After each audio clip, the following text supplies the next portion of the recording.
In the eyes of friends and colleagues, he was humorous and charismatic. In the eyes of his wife and daughter, he was a perfect husband and father. However, he was convicted of raping and killing 22 women in 2015. 3 years later, he admitted 59 additional homicides. Until today, he is still revealing more crimes he committed, but what if this brutal serial killer was a former police officer?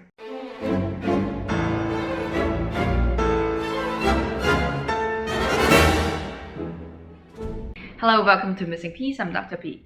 I changed my filming setup a little bit because I feel like the natural light is so much better. So today we will take a look at a Russian serial killer. He's called the Russian Werewolf or maniac, Mikhail Popkov. In 1992, at a small city called Angarsk in the Irkutsk region of Siberia, a rumor started to spread around the crowd. Please be careful around night times. During this time, women who was wandering around or heading home at late nights strangely disappeared and were later found as dead bodies. Victims were women between the age of 16 and 38. They were once teachers, housewives, government officials, or prostitutes. All of the dead bodies discovered were brutally damaged by knives, axes, bats, screwdrivers, or shovels. Some victims were even stabbed for 145 or 170 times. Russian police were involved in the search of one perpetrators as slain women were found in the mid-1990s, all killed in a similar way. Victims were all raped first, then choked or brutally stabbed by the weapons previously described. From 1992 to 2012, 22 victims were found brutally raped and killed. A suspect was finally narrowed down after a surviving victim revealed that the criminal identified himself as a police officer.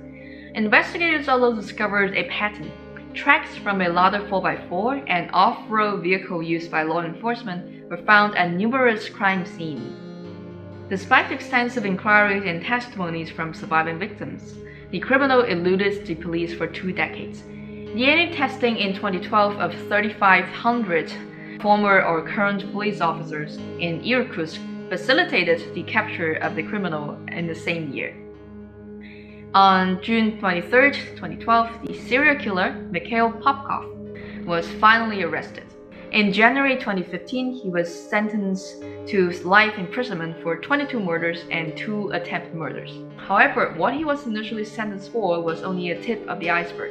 3 years later, in 2015, he confessed to 59 additional homicides. Later, he was convicted of 56 of those 59 additional murders. For the 3 alleged killings, the police were not able to find enough evidence to charge him. The 78 confirmed murders made Popkov the worst serial killer in history. He had more victims than Andrei Chikatilo, the butcher of Rostov, who killed at least 52 women and children between 1978 and 1990s, or Alexander Petrushkin, the Moscow cheese-board killer, who was convicted of 79 murders, but may have killed as many as 60. Popkov was given a second life imprisonment sentence. On July 22, 2020, this year, Popkov confessed to more killings, bringing the total number of admitted victims to 83. On one occasion, he revealed that he murdered a teacher at his daughter's music school, but later he even donated to the funeral of this teacher. This aroused many questions. How did he kill so many people?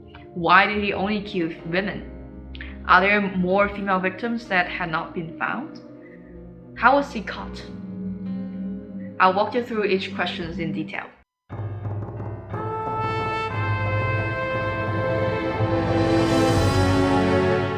At various points between 1992 and 2020, Popkov was dressed as a police officer, lured victims with the promise of a free lift home in his police car, before taking them to remote locations to rape and murder them, using their trust on a police officer. Later, he would return to the crime scene for investigation as a cop. During investigations, he would manipulate and fabricate evidence that may have left suspicions to him. He also recounts how he stole confiscated arms from the police departments as murder weapons, throwing them away near the crime scenes after removing his fingerprints. Because the weapons were from other criminals, police wouldn't trace back to Popkov, but the criminals who once owned the weapons. Pretty smart, huh?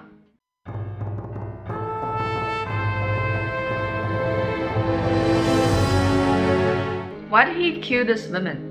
Many suspect that Popkov was motivated by his suspicion on his wife for cheating on him. His victims were all females in the age between 16 to 38. The female victims were mostly prostitutes or intoxicated young women, people who Popkov considered immoral. During the investigation, Popkov claimed that his aim was to clean the streets of Siberia cities of immoral women.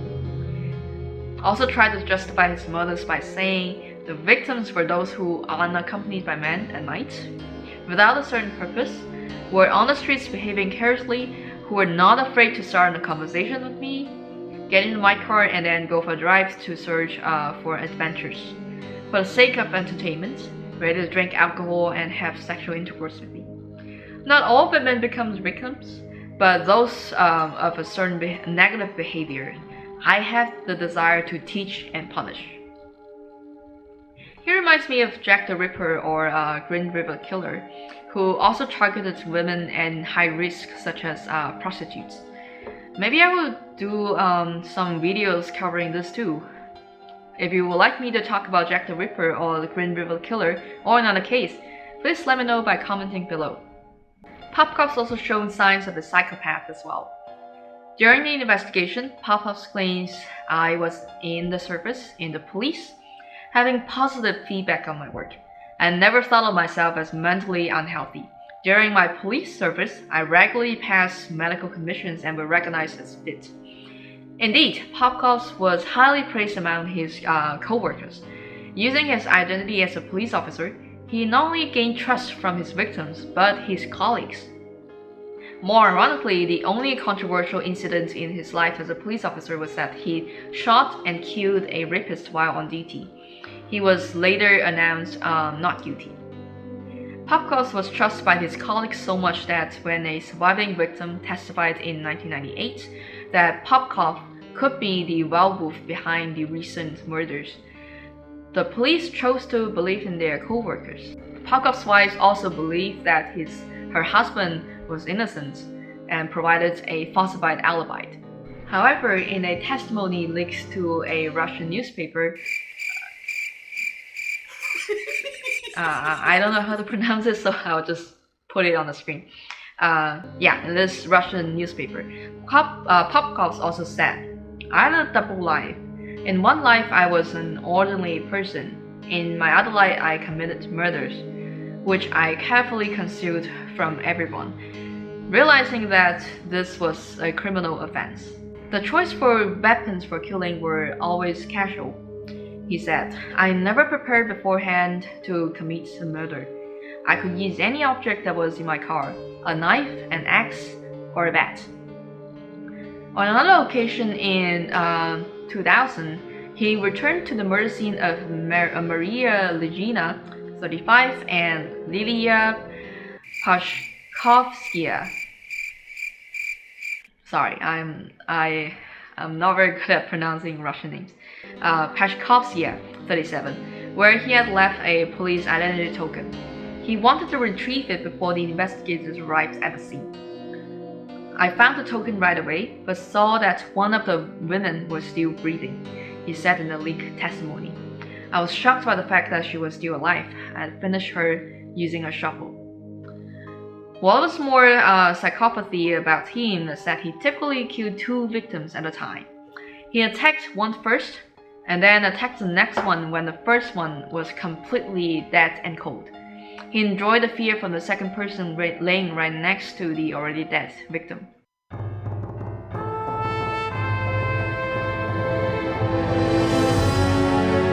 How was he arrested? Investigators eventually turned their eyes to Popkov in 2012, but only he insisted in a leaked testimony because he had never anticipated the advance in DNA technologies. I could not anticipate the examination of DNA, he explained to the investigators. I was born in another century. Now there are such modern technologies. methods, but not earlier. If we had not got to that level of genetic examinations, I would not be sitting in front of you.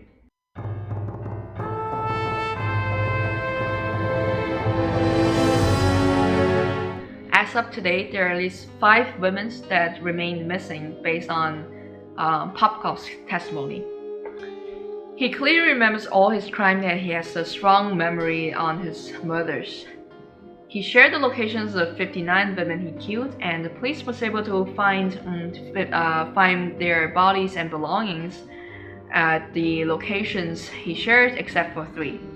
Moreover, after quitting his job as a police officer, Popkov became an automotive dealer and traveled all across Russia. There could be murders in the city he has been to all across the country. That raised questions to many. Why does he suddenly reveal the additional murders he committed?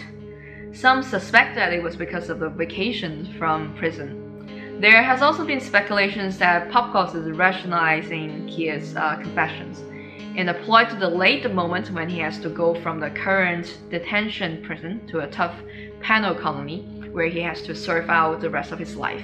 He knows that he will never be executed or receive death penalties. He used his victims as an excuse to get out of the Black Dolphin prison. He's truly a psychopath as he remembers all his murders and enjoys every moment of his murders. The public has mixed opinions around the recent confession on the additional crimes he committed. Should they bring death penalty back or not? Should murderers like him be executed, or should we keep them alive until they confess all the crimes they committed, so all victims can be recognized? There could have been many cases where victims remain missing. If Popkovs have been executed, then there could have been a lot more unidentified victims and cases. We need to find more and identify all the poor victims whose lives were taken away by the werewolf Popkov. There are still heated debates on whether Popkov should receive a death penalty or not. What do you think? Thank you for watching our video about the Russian cop serial killer today. Just the fact that he has killed his 83 females sickens me. Mikhail Popkov is still under investigation. I'll keep you updated when new testimonies comes out. If you like our video today, please hit the like button and subscribe to our channels for weekly mystery stories. Our next episode will be about the mysterious death of the Eastdale woman. See you next time.